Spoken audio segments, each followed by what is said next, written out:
नमस्कार दोस्तों, मैं अनूप दत्ता, न्यूज़ संघर्ष आज तक। दोस्तों, आज आपके समक्ष, आपके सामने एक ख़ास शख्सियत को पेश करेंगे, उनसे बातचीत करेंगे, जिन्होंने पीएचडी की है tribal history, culture and heritage पे, और 7 से 8 साल का उनका अनुभव है मीडिया फील्ड में, जी न्यूज़, लाइव इंडिया। इसके अलावा वो शिक्षक भी रहे हैं, पढ़ाने के, टीचिंग के अनुभव हैं उनके, और कई नेशनल और इंटरनेशनल सेमिनार में वो भाग ले चुके हैं, और कंबोडिया, थाईलैंड और समूचे भारतवर्ष के उन तमाम क्षेत्र में वो जा चुके हैं ट्राइबल कल्चर और हिस्ट्री को जानने के लिए। तथा अब तक उन्होंने 8 किताबें ट्राइबल हिस्ट्री और कल्चर के संदर्भ में लिखा है, जो पब्लिश हुई है। इसके अलावा करीब 24 ऐसे आर्टिकल उनके इस संदर्भ में विभिन्न पत्र पत्रिकाओं में, रिनॉल्ड जर्नल जिसको कहते हैं मुख्य भारतवर्ष के, उसमें छप चुकी हैं, आए हैं। तो आइए, और वो खुद डिप्टी डायरेक्टर है मिनिस्ट्री ऑफ एजुकेशन में, तो आइए हम उनसे बात करते हैं और उनका परिचय करवाते हैं आप लोगों से। डॉक्टर सौरभ मिश्रा जी, आपका बहुत बहुत स्वागत है हमारे न्यूज़ संघर्ष आज तक में। धन्यवाद। सबसे पहले सौरभ जी, डॉक्टर साहब, हम ये जानना चाहेंगे कि डिप्टी डायरेक्टर एमओई, इसमें आपकी जिम्मेदारी क्या क्या है? जी, इससे आपने मेरे बारे में काफ़ी कुछ बताया ही है जी, लेकिन मैं बता दूं अपने बारे में कि मिनिस्ट्री ऑफ एजुकेशन के अंडर में ढेर सारे काउंसिल्स आते हैं, ढेर सारे उनके अपने सेगमेंट्स हैं, इसमें अलग अलग विषयों पे कार्य होते हैं। उसमें एक उनका काउंसिल है, Indian council of historical research, जहाँ पे इतिहास से संबंधित जो रिसर्च होते हैं, जो बच्चे इतिहास में रिसर्च करना चाहते हैं, उनको हम फंडिंग फेलोशिप्स के माध्यम से, और हमारे काउंसिल के द्वारा तमाम शोध, इस इतिहास संबंधी तमाम शोध, नवीन शोध आदि को आयाम दिया जाता है, और शोध रिसर्च के द्वारा और तमाम प्रोजेक्ट्स के द्वारा हम रिसर्च काम कराते हैं। इस काउंसिल में मेरा कार्य जो है वहाँ पे प्रकाशन से संबंधित कार्य मेरा है, जहाँ पे हम रिनाउंड जर्नल्स निकलती हैं देश में, जो काफ़ी लोग भी चर्चित हैं। एक इंग्लिश का जर्नल होता है, इंडियन हिस्टोरिकल रिव्यू है, जो पिछले 48 साल से लगातार वो प्रकाशित हो रहा है। इसी तरह से एक हिंदी का जर्नल इतिहास है, जो पिछले 8 साल से अनवरत लगातार जारी हो रहा है, जिसमें देश भर के हमारे शिक्षाविद, हमारे रिनाउंड स्कॉलर्स हिस्ट्री जुड़े हुए जो अपने शोध लेख देते हैं, और उनको एक पैमाने पे हम उसको छापने का प्रयास करते हैं। इसके अलावा वहाँ पे तमाम जो प्रकाशन के संबंधित कार्य या अन्य कार्य ऐसे होते हैं जो हम लोग को सभी मिल करते हैं, वो सब कार्य हमारे जिम्मे होते हैं, हम लोग सब कार्य वहाँ पे करते हैं। इसी क्षेत्र में अगर हमारे अंडमान निकोबार द्वीप समूह से कोई स्टूडेंट, विद्यार्थी अगर ट्राइबल हिस्ट्री कल्चर पे अगर कुछ करना चाहे, तो क्या आपका सहयोग मिल पाएगा उनको? जी, जरूर मिलेगा सहयोग, क्योंकि अंडमान कोई देश से अलग कोई राज्य नहीं है, हमारे देश का अभिन्न अंग है ये भी। और जहाँ तक मैं बात बताऊँ अंडमान की, तो भारत सरकार ने एक चीज़ कह रखी है कि अंडमान हुआ या उतने नॉर्थ ईस्ट के क्षेत्र हुए या जम्मू कश्मीर के क्षेत्र हुआ, वहाँ के अगर विद्यार्थी या कोई इस प्रकार के अप्लाई चीज़ों को करता है, तो उनको हम प्रायोरिटी के साथ वो कार्य करते हैं। और मैं आपको ये बात बताना चाहूँगा कि हमारे जो फेलोशिप प्रोग्राम हैं, या जो ग्रांट के प्रोग्राम हैं, या जो रिसर्च के वर्क हैं, वो देश के सभी हिस्ट्री के संबंधित जो जिन्हीं बच्चों ने पीएचडी में एनरोलमेंट कर रखी है या पीएचडी में कर चुके हैं, उन सभी के लिए वो सभी के लिए ओपन है। वो जब भी हमारे फॉर्म निकलते हैं या जिस तरह के कमीशंस होते हैं, उसको वो नियमता बीट करके और वो जरूर इसका लाभ ले सकते हैं। हमारे द्वारा सभी के लिए खुले हुए हैं। तो डॉक्टर साहब, मैं अब आपके फील्ड यानी आपके क्षेत्र में जिस क्षेत्र में आपने पीएचडी की है, तो उसमें आ जाता हूँ ट्राइबल हिस्ट्री और उनके कल्चर हेरिटेज पे। जरूर जरूर। तो आपने इस संदर्भ में, इसी के सिलसिले में आपने कंबोडिया, थाईलैंड, अंतर्राष्ट्रीय जो ट्राइबल कम्युनिटी के हिस्ट्री और कल्चर को जानने के लिए आपने दौरे किए, तो हम जानना चाहेंगे भारत और उनमें क्या सिमिलरिटीज़ है और क्या फ़र्क है ट्राइबल कल्चर की। जी जरूर, बहुत ही उम्दा सवाल पूछा है आपने। इसका एक मुझे भी जब मैं बचपन में पढ़ाई करता था हिस्ट्री का, जब मैं रहा विद्यार्थी, मुझे पढ़ाया जाता था तो उसमें अक्सर ये बताया जाता था मुझे कि जो जनजातीय समूह है, मेरा इंटरेस्ट कोई खास रहा नहीं जनजाति में, ऐसा करके मुझे लगता नहीं था क्या है ये विषय, लेकिन मैं जब भी थोड़ा बहुत पढ़ता था जो किताबों में यही हमेशा देखने मिलता था कि जो ट्राइबल्स हैं, जो जनजातियाँ हैं, वो हमेशा कहा जाता था कि वो बर्बर हैं, वो असभ्य हैं, उनके अगर उनके क्षेत्र में कोई जाता है उसको मार देते हैं, वो पिछड़े हुए हैं, उनको नॉलेज नहीं है। एग्जैक्टली यही सब चीज़ें हमें पढ़ाई गई और हम भी यही सब चीज़ें पढ़ते हुए बड़े हुए। लेकिन जब मैं इस संदर्भ में अपना पीएचडी का जब मैं वर्क कर रहा था, जब मैं अपनी पीएचडी का, तो उनके हिस्ट्री, कम्युनिकेशन, हेरिटेज पे जब मैं काम करने का प्रयास किया और फिर मुझे लगा कि मुझे फील्ड वर्क करना चाहिए, और मैं फील्ड वर्क करने के लिए बेसिकली मध्य प्रदेश का जो एक बहुत बड़ा ट्राइबल इलाका है, वहाँ पे मैं जब गया, वहाँ पे तो मैंने एक चीज़ जानने का प्रयास किया और जाना भी, मैं उनके साथ रहा करीब 2 महीने 3 महीने उनके साथ रह के मैंने रिसर्च किया, तो मैं जाना कि जो चीज़ें मैं अभी तक पढ़ी थी वो सभी मेरे ज्ञान वहाँ ध्वस्त हो गया। मुझे लगा कि ये जो मैंने पढ़ाई की है वो तो एकदम इससे डिफरेंट है, और ये जो उनकी रहन सहन है, जो उनकी जीविका है, ये किसी पढ़े लिखे और किसी सभ्य समाज से कहीं भी अलग नहीं है। फिर मैंने पढ़ने का प्रयास किया, और जब पढ़ने का प्रयास किया तो मैंने बहुत से नवीन तथ्यों को सामने अपने आते देखा, और फिर मुझे लगातार मेरी इच्छा हुई और मेरा एक विषय प्रिय विषय बन गया, और इस पे मैंने करीब इससे संबंधित और इसको मुख्य रूप से करते हुए मैंने 8 पुस्तकें मेरी अभी तक प्रकाशित हो गई, जो जनजातीय संस्कृति को, उनके संवाद को, उनके कल्चर को, उनके हेरिटेज को बताती हैं। इसी के विषय को लेकर मैं कंबोडिया, अन्य देशों का भी मैंने दौरा किया, जहां मैं देखा कि किस प्रकार से उनका डेवलपमेंट हुआ है। सही देखा जाए तो जो साउथ ईस्ट की जो कंट्रीज़ हैं वो कहीं भारत से अलग नहीं हैं, वो पूरे भारत में ही मिले हुए थी, उस समय के साथ अलग होती गई, लेकिन उनका कल्चर जो है आज भी वैसे ही के वैसे ही हैं। जैसे हम प्रकृति की पूजा करते हैं, ट्राइबल्स प्रकृति की पूजा करते हैं, इस तरह जो कंबोडिया, अन्य देशों के जो ट्राइब्स हैं वो भी प्रकृति की पूजा करते हैं। जहाँ तक बात उनकी असभ्य होने के और बर्बर होने की बात कहते हैं आप, या उनके किसी प्रकार के जो हमारे समाज में आमतौर पे कहा जाता है सभ्य समाज, मैं उसका उदाहरण देना चाहता हूँ। मैं बात आज की नहीं करता हूँ, मैं बात करता हूँ वेदों की, उपनिषदों की रचनाओं से करता हूँ। मैं आपसे एक बात पूछना चाहता हूँ कि आप मुझे बताइए कि जो वेद हुए, जो उपनिषद हुए, जो ग्रंथ हुए, जो श्लोक हुए, उनकी रचना कहाँ हुई? उनकी रचना अरण्यों में हुई। अरण्य में रहते कौन थे? जंगलों में हुई। अरण्यों में, जंगलों में रहते कौन थे? हमारे जनजाति भाई बहन रहते थे। तो जब उन जगह इसकी रचना हुई है तो जरूर कहीं ना कहीं उनका उसमें सहयोग रहा होगा। तो हम ये कैसे मान सकते हैं कि उनके बिना सहयोग से उन श्लोकों की रचना हो गई हो? इसके अलावा देखिए, दूसरा उदाहरण देता हूँ मैं आपको। उन अरण्यों में, उन नैमिष अरण्यों में, उन जंगलों में, उन वनों में जो हमारे ऋषि मुनि रहते थे, उनके सहयोग में, उनकी संगोष्ठियों के कार्यक्रमों में सहयोग किसका होता था? जनजातियों का होता था। तो जब हम किसी महापुरुषों के साथ अगर 10 दिन भी रहते हैं तो हमारे ज्ञान का, हमारे विचारों का विकास होता है, अच्छे विचार मन में आते हैं। तो वो तो जनजातीय समूह के साथ सदियों रहे हैं, तो हम कैसे कह सकते हैं कि उनको उनका ज्ञान प्राप्त नहीं हुआ होगा? और जरूर उनके ज्ञान प्राप्ति में, उनके ग्रंथों के रचना में सहयोग उनका रहा होगा। बिल्कुल। तो वो कैसे असभ्य हो सकते हैं? इसके अलावा आप बोलिए, कहते हैं लोग कि वो पिछड़ी जनजातियां रही हैं। अगर पिछड़ी रही हैं तो बाली कौन थे जो उस समय के राजा थे? सुग्रीव कौन थे जो उस समय के राजा थे? हनुमान कौन थे जो उस समय के जनजाति राजा थे? इसके अलावा आप देखिए शबरी, जिन्होंने प्रभु श्री राम से स्वयं मिलने के लिए गए, जिन्होंने प्रभु श्री राम को मीठे बैर अपने खिलाए, जूठा खिलाया अपना। वो सबरी ऐसी महिला थी जिन्होंने समाज उद्धार का कार्य किया। उन्होंने सबर ग्रंथों की रचना की। सबरी जो है वो भीलनी थी एक, जिसका बचपन में जब उसका विवाह तय हुआ तो अपने विवाह के समय उन्होंने पिता से पूछा कि ये हमारे घर में बकरियां क्यों बंधी हुई हैं? तो उन्होंने कहा कि जब विवाह में लोग आएंगे तो उसका वध करके उनको भोजन प्रस्तुत किया जाएगा। वो उसके मन में इतना दुख हुआ इसके लेके कि वो इस कारण से अपने पिता को मना की और ना मानने की स्थिति में घर छोड़ के वो भाग गए। तो जब इस तरह के सामाजिक स्तर की सोच उस समय उसके मन में थी, तो वो कैसे असभ्य और अनपढ़ हो सकती है? इससे ढेरों उदाहरण हैं हमारे पास जो जनजातीय समाज को हम सभी के समकक्ष खड़ा करते हैं और हम सभी लोगों से कहीं बेहतर उनको प्रकट करते हैं।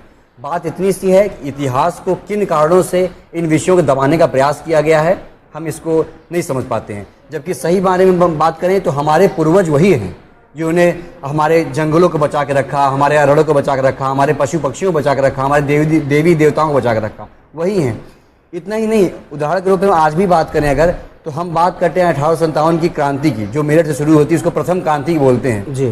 कि मेरा अध्ययन ये है, मेरा मानना ये है कि ये क्रांति सिर्फ एक दिन की उपज नहीं है, ये सालों साल का एक रोष है, एक सालों साल का एक तरह का जो मन में एक गुस्सा है, उसका एक जन आंदोलन का रूप लिया इसने। मैं मानता हूं कि जब देश में गुलामी की शुरुआत हुई, ब्रिटिश राज जब हमारे देश में आ रहा है, तब से जनजातीय समाज ने उनके खिलाफ मोर्चा उठाया, क्योंकि वो जंगल जमीन के बारे में बात करते थे। उनके रिएक्शन पहले आए, क्योंकि वो अपनी इस धरती को अपनी माँ मानते हैं, इसलिए उनकी धरती पे कोई भी आके असामाजिक कार्य करे, उनकी उनकी जमीन को छुए नहीं, उनको परेशान करे, तो वो उनको बर्दाश्त नहीं है। तो उनकी लड़ाई उनके साथ तभी से शुरू हो गई है। वो 100 साल 150 साल का वो एक गुस्सा था जो 1857 की क्रांति के रूप में हमको देखने को मिलता है। इसलिए हम ये नहीं कह सकते हैं कि वो क्रांति प्रथम क्रांति थी, उसके पहले भी बहुत से क्रांतियाँ जनजातीय समूह द्वारा की गई, इसलिए और क्रांतियाँ पूरे देश में थी, चाहे वो साउथ का क्षेत्र हो, नॉर्थ ईस्ट का क्षेत्र हो, हिंदी बेल्ट हो या कोई भी हो, हर जगह तलक्कल चंदू हों, लेरी सीताराम राजू हों, बिरसा मुंडा हों या फिर रानी गाडगिल हों, सभी ने अंग्रेजों के खिलाफ मोर्चा लिया और देश को स्वतंत्र कराया। इसलिए ये बात उनके खिलाफ एकदम ही गलत है कि वो असभ्य रहे, असामाजिक रहे, वो सभ्य रहे और उनका स्थान हम सभी के लिए सर्वोपरि है, वो सम्मान के पात्र है हमारे लिए। डॉक्टर साहब, एक और मैं जानना चाहूँगा इस संदर्भ में कि आपने चूँकि पीएचडी की है, इस पे आपका दखल है, और इसलिए मैं ख़ास तौर पे ये पूछना चाहूँगा कि जो जंगलों में आदिवासी हैं जी, तो ऐसे कोई आपने विदेशों के देखे हैं और हमारे हिंदुस्तान के देखे हैं, जनजातियों के साथ में रहकर अपना तजुर्बा, तो आप ये बताएं कि जनजातियों को जो आदिवासी है उनको सीधे सीधे कोई ऐसी प्रक्रिया है, प्रोसेस है जिसके तहत उनको मेन स्ट्रीम में लाया जाता हो या लाया जाना चाहिए, या फिर सीधे सीधे उनको शहर में लाना है या सीधे सभ्य बनाने की, मतलब हमारे सोकल सभ्य बनाने की कोशिश करना चाहिए? देखिए क्या है, सही मायने में तो मैं ये कहना चाहूँगा कि उनको वो कहीं हमसे समाज से अलग नहीं है, वो सब समाज के हमारे ही अंग हैं, अभिन्न अंग कहे जाएंगे हम हमारे लिए वो।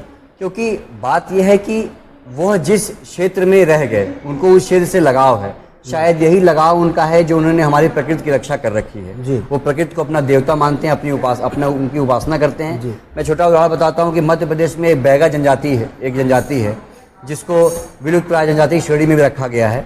वो जनजाति धरती को अपनी माँ मानते हैं और इसी कारण वो धरती पे हल नहीं चलाते हैं। उनका कहना ये है कि अगर धरती पे हल चलाएंगे तो धरती माँ को कष्ट होगा, इसलिए वो अपने द्वारा उनके जो जैसे भी अनाज उपजता है उसी अनाज को वो इकट्ठा करके अपना जीविकोपार्जन करते हैं। इस प्रकार हम कैसे मान सकते हैं कि वो इससे समाज से दूर है?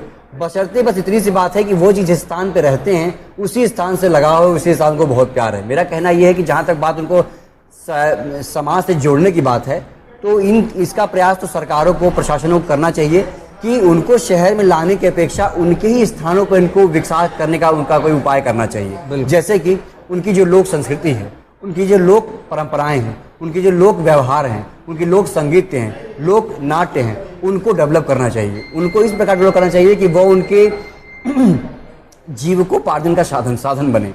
वहाँ पे शिक्षा का स्तर बढ़ाना चाहिए, वहाँ पे रोजगार का स्तर बढ़ाना चाहिए, ताकि वो वहीं रह के अपने संस्कृति अपने ही क्षेत्र में रहकर अपनी संस्कृति को समझते हुए, अपनी संस्कृति का संरक्षण करते हुए उनका विकास हो सके। ये तो प्रशासन को सोचने की आवश्यकता इसके लिए है। अब डॉक्टर साहब, हम ये पूछना चाहेंगे आपसे, संक्षेप में आप ये बताइए, 8 किताबें आपने अभी तक लिखी हैं जो पब्लिश भी हो चुकी हैं, ये कौन से विषयों पे आधारित है? जी जरूर। 8 पुस्तकें मेरी प्रकाशित हुई हैं, उसमें 4 पुस्तकें तो मेरी हैं जो सीधे तौर पे जनजाति समुदाय के संस्कृति, सभ्यता और संचार से जुड़ी हुई हैं कि किस प्रकार से उनकी संस्कृति है, किस प्रकार से उनकी सभ्यता है और किस प्रकार से वो अपनी एक दूसरे से कम्युनिकेशन करके बातचीत करते हैं, उसके विषय में है। इसके अलावा कुछ किताबें जो हैं वो मेरी संपादित किताबें हैं, जिसमें एक किताब नारी सभ्यता के ऊपर है कि किस प्रकार से वैदिक काल से लेके और आज तक जो है आधुनिक काल तक नारियों की क्या स्थिति रही है, जिसमें भी प्रयास किया गया है कि स्थिति को, नारियों को हमेशा ही बताया प्रयास किया गया कि नारी अबला रही है, उस पर अत्याचार हुए, उस पर ताड़ना हुई है, जबकि मैं इस बात को कभी नहीं मानता हूँ। मैं एक उदाहरण देना चाहता हूँ आप छोटी सी बात करके कि आप ये बताइए, जब हमारी दादी नानियों का जब विवाह हुआ था, विवाह बाद वो 4 लोग एक कंधे पे डोली में बैठ के आती हैं। जो मेरा 4 लोग कंधे पे डोली बैठ के आएगी उसको हम अबला कैसे कह सकते हैं? उस समय से ही वो सक्रिय और सबला है। तो इस प्रकार से ये एक तरह से गलत तरीके से इंटरप्रेट करने का प्रयास किया गया है कि महिला अबला रही है, तमाम चीज़ कमजोर बनाने का प्रयास किया गया है, जबकि ऐसा नहीं है। हमारे पास ढेरों उदाहरण है, जीजाबाई जैसा उदाहरण है, लक्ष्मीबाई जैसा उदाहरण है, ऐसे तमाम उदाहरण है। हमारे तमाम गार्गी रही हैं, तमाम जो है ऋषि मुनियों के जो साध्वी रही हैं, बहुत से उदाहरण हमारे पास रहते हैं। वो पुस्तक मेरी इसको प्रदर्शित करता है। इसी प्रकार से एक पुस्तक मेरा संचार माध्यम पे है कि किस प्रकार से एक संचार माध्यम द्वारा जनजातीय समुदाय का विकास हो सकता है, इसको लेकर पुस्तकें हैं। इस वजह पुस्तकें 8 पुस्तकें मेरी अलग अलग विषयों को लेकर हमने लिखने का प्रयास किया है। जी, इसके अलावा आपने करीब 24 आर्टिकल लिखे हैं। जी। ये आर्टिकल किस विषय पे? जी कि बेसिकली आर्टिकल ये इतिहास से संबंधित विषयों के लेके, इतिहास के इसके अलावा इतिहास से संबंधित और संचार संबंधित विषयों पे हमने लिखे हैं। ये आर्टिकल्स हैं। बेसिक कुछ आर्टिकल विषयों पे हैं और कुछ आर्टिकल पर्टिकुलर किसी महापुरुष को केंद्रित करते हुए लिखे गए हैं। जैसे मैंने एक आर्टिकल लिखा है महाराणा कुंभा को लेकर लिखा है कि बहुत कम लोग जानते हैं कि महाराणा कुंभा कौन थे। तो मैं बताना चाहता हूँ कि उदयपुर जो अपने राज्य है अपने देश का, उसमें एक कुंभा जैसे एक महान प्रतापी राजा रहे हैं। जो कुंभा लड़की की जिन्होंने रचना की है वो महाराणा प्रताप से संबंधित रहे हैं वो। और इतने वो बड़े सम्राट रहे हैं कि उन्होंने अंग्रेजों से सीधे लोहा लिया और मुगलों से उन्होंने आक्रमण किया। मुगलों का अत्याचार को उन्होंने दबाया उन्होंने, और देश पे जो मुगलों का साम्राज्य था उसको ख़त्म करने का प्रयास किया। लेकिन हमें कुंभा के बारे में कभी पढ़ाने का प्रयास नहीं किया गया, कुंभा को हमेशा दूर रखा गया। इसके अलावा एक लक्षित बड़फुगन पे हमारी एक आर्टिकल है जो हमारे अहोम साम्राज्य के जो रहे हैं, शासक रहे हैं, और इसके बारे में भी किसी को बताने का प्रयास नहीं किया इतिहास में, क्योंकि हमारा इतिहास हमेशा दिल्ली सेंट्रिक रहा। हमें हमेशा बताने का प्रयास किया गया कि मुगल जो हैं वो सबसे बड़े रहे यहाँ देश में, अकबर महान थे और बाबर महान थे और औरंगजेब महान थे। लेकिन कभी बताने का प्रयास हमें नहीं किया गया कि महाराणा प्रताप महान थे, ठीक है, लक्षित बड़फुगन महान थे, कुंभा महान थे, हेमचंद विक्रमादित्य महान थे। ये कोई बताने का प्रयास नहीं किया गया है। क्यों नहीं किया गया इसके बारे में मैं जानने का प्रयास नहीं करता हूँ। हाँ, लेकिन अब जो गलतियाँ हुई हैं या जो कमियाँ रही हैं उनको चीज़ छूट गई हैं। हम जैसे युवा पीढ़ी, हम जैसे शोधार्थी, हम जैसे इतिहासकारों को ही इन चीज़ों को, विषयों को आगे लाना चाहिए। जो गैप इतिहास में बहुत लंबा हो गया है उन गैपों को हमें भरना चाहिए। उदाहरण तौर पे आज मैं अंडमान में बैठा हुआ हूँ, अंडमान में हूँ। ये जगह काला पानी के लिए प्रसिद्ध है। इसके ज़्यादा काला पानी में हमारे वीर सावरकर को यहाँ पे बंदी रखा गया 10 साल तक, उसके लिए भी प्रख्यात है। उन सावरकर जिन्होंने देश के आज़ादी के लिए क्या क्या जुल्म नहीं सहे, उनको भी दबाने का प्रयास किया गया है। क्यों किया गया इसके बारे में बहुत लंबी कहानियाँ हैं। लेकिन जो इतिहास में गैप आ गए हैं, जो गैप रह गए हैं, उनको हम जैसे इतिहासकारों को, आप जैसे ही वरिष्ठ पत्रकारों को, इनको आगे लाके ख़त्म करने की बात लानी चाहिए, ताकि इतिहास का नवीन लेखन हो सके। जो हमारी युवा पीढ़ी है वो सही इतिहास को जान सके, समझ सके, हमारे देश के जो गौरवशाली इतिहास है उसको जान सके। यही हमारा प्रयास है। इसी प्रयास को करने के लिए हम आगे आ रहे हैं। जी डॉक्टर साहब, और आखिरी सवाल ये कि आपके बाकी ट्राइबल्स के बारे में, उनके हिस्ट्री, उनके इतिहास के बारे में आपने जानकारी दी और बताई, और अब इस वक्त अंडमान में है। अंडमान में आपको यहाँ के ट्राइबल्स, यहाँ की जनजाति के बारे में कितनी जानकारी प्राप्त हुई, और आपको क्या लगता है दोनों में फ़र्क क्या है बाकी जनजातियों के साथ? जी जैसे मैं बताया पहले भी आपको कि जनजातियों के बारे में एक ही प्रकार का बातें फैलाई गई कि वो लगातार यही कि वो समाज से कट के रहने वाले हैं, छिप के रहने वाले हैं, अनपढ़ हैं, गंवार हैं। तो बेसिकली जब भी मैं किसी टाइप से पढ़ना शुरू किया तो यही हर जगह पढ़ने को मिलता है चीज़ों को लेके। लेकिन जब मैं अपने इस अपने संस्थान ICHR के माध्यम से जब मैंने वहाँ काम शुरू किया और वहाँ के लाइब्रेरी में मैंने तमाम चीज़ें देखी, समझी, और पहले भी पढ़ाई मैंने शुरू की, देखा मैंने अपने शोध कार्य के दौरान, PhD कार्य के दौरान, मैंने लगा कि नहीं, कुछ तो गैप कहीं आ रहा है। उनको जानने का प्रयास किया मैंने। उस बीच में मैं यहाँ के जो लोकल ट्राइब्स हैं, जिसको जरवा ट्राइब्स बोलते हैं, उनके बारे में पढ़ने का प्रयास किया। तो मैंने जाना कि ये यहाँ के जो जनजाति समूह है वो भी एक प्रकार की विलुप्त प्राय जनजातियों के समूह में आते हैं। क्योंकि शायद पहले उनका संरक्षण नहीं सही से किया गया या उनको सही से उनको प्रमोट नहीं किया गया, इसलिए उनकी दिक्कतें आई। लेकिन मैंने जानने का प्रयास किया कि वो लोगों से जुड़ने का प्रयास करते हैं। ऐसा नहीं है कि वो उस प्रकार के जीवन जी रहे हैं कि जाके वो अंदर जंगलों में छिप गए हैं, किसी को देखते नहीं है, कोई जाता है उसको सीधे मार देते हैं। ऐसा मैंने जाना यहाँ पे कि ऐसा कुछ नहीं है जी, अब नहीं है। अब नहीं है, ऐसा मैंने जानने का प्रयास किया। मेरा प्रयास ये है कि वो जुड़ना चाहते हैं। आप देखिए, अगर कोई मूक कोई अगर जानवर की, हम गाय की बात करते हैं, अगर गाय को या कोई भी पालतू जानवर है उसको भी अगर हम प्रेम देते हैं तो हमें प्रेम देता है, तो वो तो मनुष्य की श्रेणी में है। अगर हम उनको प्रेम देंगे तो वो भी हमें तो नहीं प्रेम देंगे।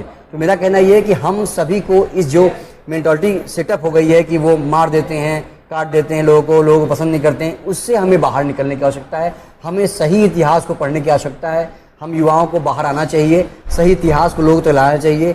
यहाँ के ट्राइब्स भी अन्य ट्राइबल्स एरिया की तरह ही समृद्ध हैं, उनकी रचनाएं, उनका विचार उत्कृष्ट है।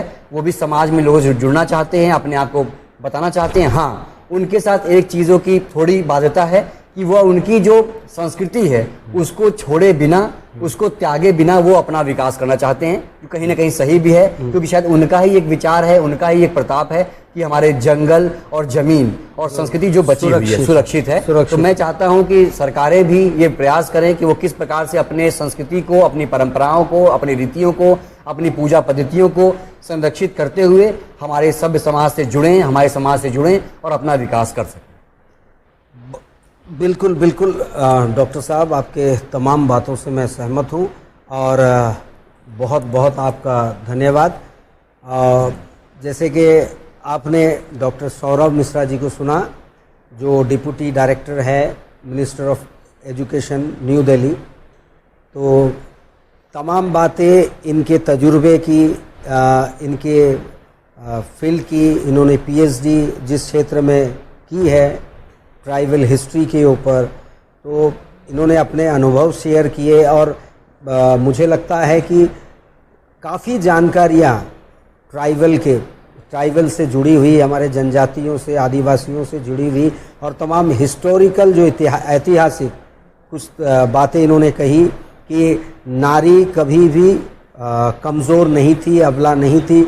नारी तब भी शक्तिमान थी, सशक्त थी और सक्षम थी, और आज के दिन में भी, इस मॉडर्न ज़माने में, युग में भी वो सशक्त है और शक्तिमान है। इसके अलावा कैसे जनजातियों का डेवलपमेंट होना चाहिए, तमाम विषयों पे इन्होंने जानकारी दी। इसके लिए हम तहे दिल से उनका शुक्रिया अदा करेंगे। बहुत बहुत शुक्रिया डॉक्टर सौरभ सर, हमारे न्यूज़ संघर्ष आज तक में आप आए और अपना बहुमूल्य कीमती समय दिया। और आगे आप पे निर्भर करता है, आप अपनी संस्कृति, अपने ट्राइबल कल्चर, इसको कैसे संरक्षित करेंगे और कैसे आप अपने सोच को और सुधारेंगे और डेवलप करेंगे। और इसी सोच के साथ मैं अनूप दत्ता, न्यूज़ संघर्ष आज तक।